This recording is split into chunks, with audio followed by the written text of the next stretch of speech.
The Republican candidates back on the campaign trail today, fresh off of last night's debate in Miami, Marco Rubio's home turf. Unlike the 11 previous debates, this one took a much more civil tone, fewer insults and a lot more substance.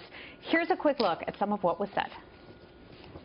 The answer is not simply to yell, China bad, Muslims bad. You've got to understand the nature of the threats we're facing. Presidents can't just say anything they want. It has consequences here and around the world. Our country is in serious, serious trouble. It's a bubble, and it's going to explode. When I went to Ohio, we were $8 billion in the hole, and now we're $2 billion in the black. Our credit is strong. We're up 400,000 jobs, and I want to go back with the same formula to beat the Washington insiders. I'm not interested in being politically correct. I'm interested in being correct. There are only two of us that have a path to winning the nomination, Donald and myself. If you're one of the 65–70% of Republicans who recognizes that if we nominate Donald Trump, Hillary wins. That's why the media wants him to be the nominee so much. If you recognize that, then I want to invite you, if you've supported other candidates, come and join us. First of all, I think I'm going to have the delegates, okay? I think. Let's see what happens. Let me tell you, if we lose this election, you're going to have 3, 4, or maybe even 5 justices, and this country will never, ever recover. It will take centuries to recover. So I just say, embrace these millions of people that now, for the first time ever, love the Republican Party, and unify. Be smart and unify.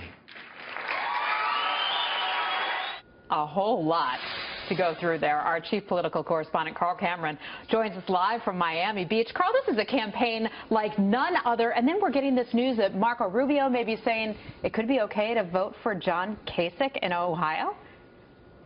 Well, it's all about trying to stop Donald Trump, and delegate math is a complex parlor game with incredible consequences for the world, not just for these politicians, to win the nomination and ultimately contest the Democrats for the presidency of the United States. And the Rubio campaign recognizes that a loss here in Florida would be crippling, but the senator has said that he will not quit the race should that be the case. And in Ohio, John Kasich recognizes that he has to win there, and he has said if he doesn't, he'll quit the race.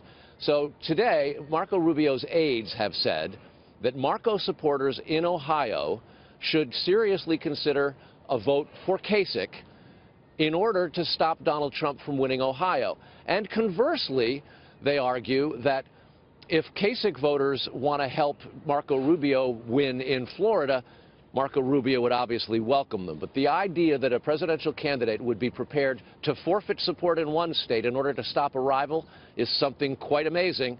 And here's how Marco Rubio put it just a short while ago. If a voter in Ohio is motivated by stopping Donald Trump and comes to the conclusion that John Kasich is the only one who can beat him there, then I expect that's the decision they'll make. I can tell you that in Florida, I'm the only one that can beat Donald Trump.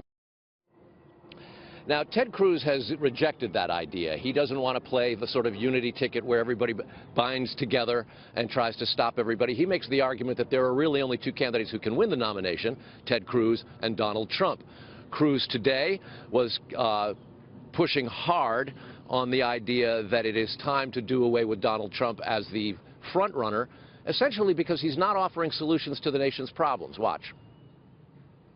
Donald is the system. He is Washington. And notice his perspective. Donald's perspective is government is the answer to everything. That whatever the problem is, we need more government. And to every issue, he doesn't really disagree with Obama and Hillary on substance. He just says they're not doing a good enough job. So last night's debate was a rather tame one. We didn't see the kind of name-calling and sharp elbows thrown that had happened in the previous debate, which was judged to be almost a disaster for the candidates because there was so much name-calling. And as a consequence of the absence of name-calling last night, the candidates that were not Trump didn't score any real major blows against Mr. Trump, although he has been criticized for sort of rambling answers and going back to I'll cut a deal to fix a lot of the problems. But those elbows are clearly sharp and being thrown again today, Heather. Certainly, Carl Cameron in Miami. And, you know, only in Miami would you see girls walking around in the background in bikinis. You missed that one, Carl. Unless you got eyes in the back of your head. You just missed them just by seconds. We'll tell you next time. We'll give you a heads up. All right. Carl Cameron in Miami. Carl, thank you.